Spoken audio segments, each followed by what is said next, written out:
Buenos días, amigos del Ministerio de Café con Fe. Como todos nuestros prédicas entre semana, estamos tratando ese libro tan hermoso que es el libro de Génesis. Hoy vamos a hablar del capítulo 4 y lo hemos titulado Cuando el corazón se cierra a Dios y la gracia todavía llama. El texto base, como les decía, está en Génesis capítulo 4, que son 26 versículos. Vamos a ir mirándolos poco a poco. Génesis capítulo 4 es uno de los pasajes más duros y reveladores de toda la escritura. Aquí no encontramos milagros espectaculares como en otros pasajes bíblicos, ni grandes promesas, sino la radiografía del corazón humano después de la caída. Es un capítulo que nos habla de la adoración, de la envidia, del pecado, de la violencia, de la responsabilidad, pero también nos habla de la gracia y la esperanza. Después del pecado de Adán y Eva en Génesis 3, que lo vimos la semana pasada, uno podría pensar que la humanidad hubiese aprendido la lección. Sin embargo, en Génesis 4 nos muestra que el pecado no solo permanece, sino que se profundiza, se expande, se vuelve más violento. Este es el problema del pecado, que usted empieza por un pecado pequeño y va generando a un pecado más grande y más grande hasta que pierde el control de su vida.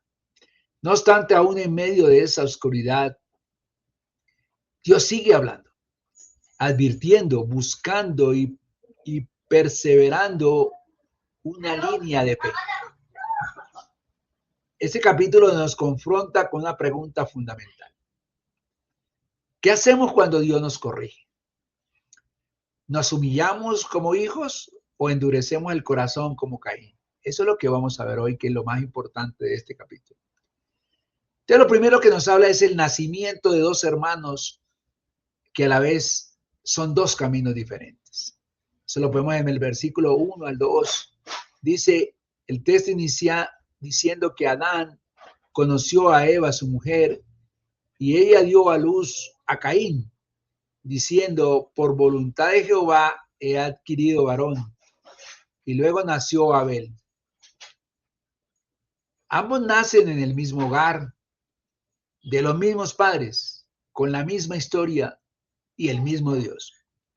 Sin embargo, terminan recorriendo caminos completamente distintos.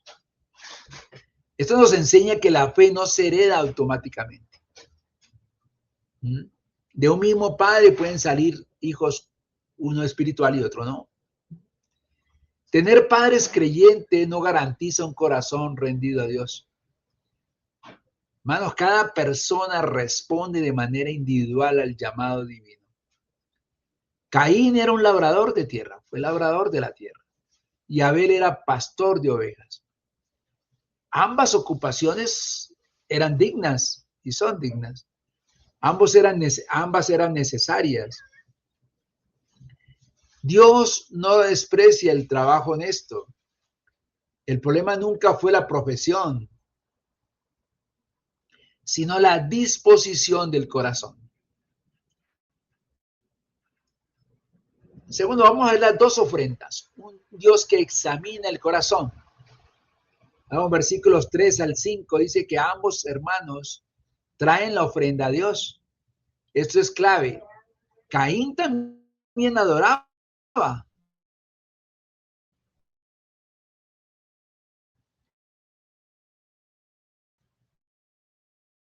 Caín no era ateo, diferente a Dios de manera. Abel trajo de los primogénitos de sus ovejas y de lo más gordo, o sea, él trajo el mejor ganado que tenía, la mejor ovejita que tenía, se la dio el Señor. El lenguaje bíblico deja claro que Abel dio lo primero y lo mejor. Caín, en cambio, trajo del fruto de la tierra, dice. Ahí no hace énfasis ni en calidad, ni en prioridad o entrega. Seguro fue y agarró una mate plátano, un plátano, una yuca o qué sé yo. Ahí lo que encontró por ahí fue y llevó la ofrenda ahí. Pero no fue ni lo primero ni la mejor, a lo mejor estaban dañándose, fue la que llevó. Dice que Dios miró con agrado a Abel y su ofrenda, pero no miró con agrado a Caín y a su ofrenda, porque él vio el corazón. Esto nos enseña una verdad eterna.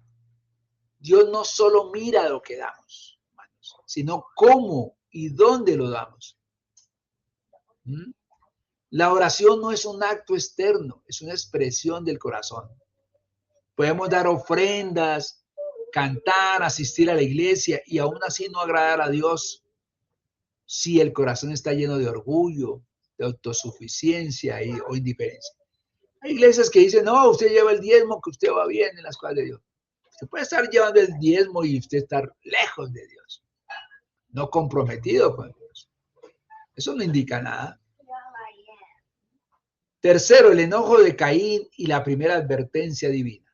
Versículos 6 al 7, dice que cuando Caín se dio cuenta de que su ofrenda no fue aceptada, se enojó. Lo primero que dio fue rabia, ¿ve? Tan desagradecido Dios. Mire lo que le estoy dando y no. Dice que su rostro decayó, le dio tristeza, rabia, enojo. El enojo fue visible. Dios entonces le habló con misericordia. Sin embargo, Dios fue paciente, mira, ¿por qué te has ensañado? O sea, ¿por qué te has vuelto de mal genio? ¿Y por qué ha decaído tu semblante? Dios no lo rechaza sin explicación. Dios no lo humilla. Dios dialoga con Caín.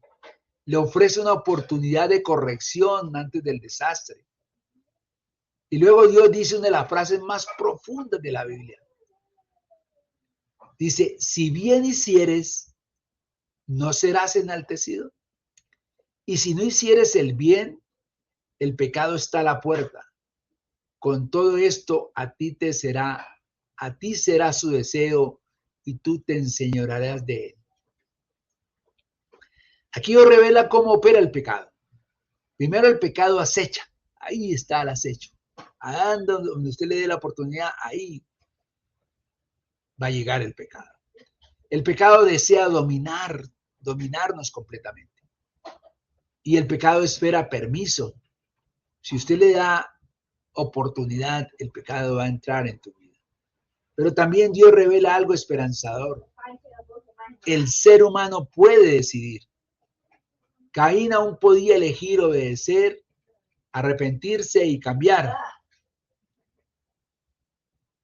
Aquí nos dice algo bien importante, hermanos. El pecado no comienza con el asesinato, comienza con un corazón que se niega a ser corregido, a la rebeldía, ¿verdad?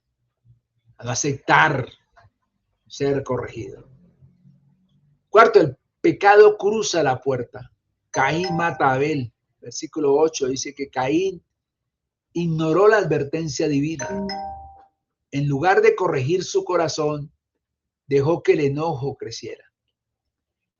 La Biblia dice que habló con Abel y estando en el campo se levantó contra su hermano y lo mató. Este es el primer homicidio de la historia y no nace de la pobreza, ni de la necesidad, ni de la defensa propia. Nace de la envidia religiosa, del orgullo herido y de la comparación. Caín no quiso cambiar su corazón, quiso eliminar al que lo confrontaba con su obediencia. El pecado siempre sigue este patrón. Primero, resentimiento. Segundo, comparación. Tercero, justificación interna. Y cuarto, acción destructiva. Quinto, ¿dónde estás tu hermano? La responsabilidad negada. En el versículo 9, Dios vuelve a hablar y pregunta, ¿dónde está Abel tu hermano? No porque Dios no supiera, sino porque Dios da oportunidad de arrepentimiento. Pero Caín responde con una mentira y una frase cargada de cinismo. Yo no sé, ¿soy yo acaso guarda de mi hermano? Esta pregunta y esta respuesta resume el egoísmo humano. Caín niega toda responsabilidad. Pero la respuesta bíblica es clara. Sí somos responsables unos de otros. No como dueños, pero sí como prójimos. Cuando el corazón se endurece, el pecado ya no se ve como pecado, sino como derecho. ¿Cuántas veces decimos, no, pero es que esto era justificado? Yo robé porque era justificado. Yo hice esto porque era justificado. No. Jamás el pecado tiene justificación. Sexto, la voz de la sangre y el juicio de Dios. Versículos 10 al 12 dice, Dios declara, la voz de la sangre de tu hermano clama a mí desde la tierra. Nada, hermanos, nada queda oculto ante Dios.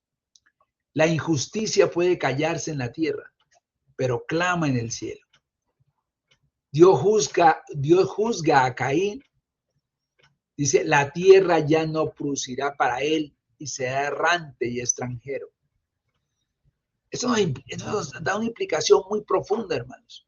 El pecado siempre trae consecuencias. Primero, rompe la relación con Dios. Segundo, rompe la relación con los demás. Y tercero, rompe la relación con la creación. Séptimo, la sorprendente misericordia de Dios. Los versículos 13 al 16. Caín reconoce la dureza del castigo, pero aún así Dios pone una señal para que nadie lo mate. Esto es impactante. Dios no justifica el pecado, pero limita la violencia. Dice que le puso una señal, no sabemos qué tipo de señal era, pero todo el mundo identificaba quién era Caín. Aquí vemos una verdad profunda. Dios es justo, pero no es vengativo. Dios juzga, pero no pierde el control. Aún el pecador recibe misericordia para evitar que el mal se multiplique sin freno. Octavo nos habla de la descendencia de Caín, progreso sin Dios. Lo pueden mirar ahí en los versículos 17 al 24. Dice que Caín edifica una ciudad, su descendencia desarrolla música, ganadería, metalurgia, hay avance cultural y tecnológico. Eso nos enseña que el progreso humano no es señal de aprobación divina. Y lo vemos hoy en día. Cada día hay más tecnología y más. Y las personas están más lejos de Dios. Lamec, descendiente de Caín, presume de violencia. Lo que comenzó como pecado, ahora se celebra. El pecado no arrepentido se normaliza, se enseña y se hereda. Noveno, en Set, la esperanza preservada. Versículos 25 al 26. Y el capítulo termina con un giro esperanzador. Nace Set y la escritura dice, entonces los hombres comenzaron a invocar el nombre de Jehová. Qué lindo. Dios preserva siempre una línea de fe. El pecado no tiene la última palabra. Dios siempre guarda un remanente. Eso nos deja 5 aplicaciones prácticas para el día de hoy. Primero, Dios sigue mirando el corazón del adorador. No basta con cumplir. Dios busca sinceridad, fe y obediencia. Segundo, el pecado siempre avisa antes de destruir. El problema no es la tentación, sino ignorar la advertencia de Dios. Tercero, la comparación mata la comunión. Caín se comparó y terminó matando. La comparación siempre destruye, hermano. Cuarto, somos responsables unos de otros. El cristianismo no es indiferencia, es un amor activo. Quinto, Dios ofrece gracia antes del juicio. Dios habló con Caín antes del crimen. Hoy también nos habla antes de que vayamos al pecado. Abel murió inocente y su sangre clamó justicia. Pero el Nuevo Testamento dice que la sangre de Cristo habla mejor que la de Abel. La sangre de Abel clama condena, la de Cristo clama perdón. Caín representa al hombre que rechaza la corrección. Cristo representa al hijo obediente que entrega su vida por todos. Esto nos deja una conclusión, hermanos. Génesis 4 nos deja una elección clara. Escuchar la voz de Dios o dejar que el pecado gobierne. Hoy Dios sigue preguntando en tu corazón, porque está así tu corazón. Es esa pregunta que debemos hacernos el día de hoy. El pecado puede estar a la puerta, pero la gracia también está llamando. No endurezcas tu corazón. Ríndete a Dios. Adora con fe. Vive con humildad. Porque al final, hermanos, Dios no solo mira lo que haces, Dios mira quién eres delante de Él. Hermanos, Dios los bendiga. En el nombre poderoso de Jesús. Amén.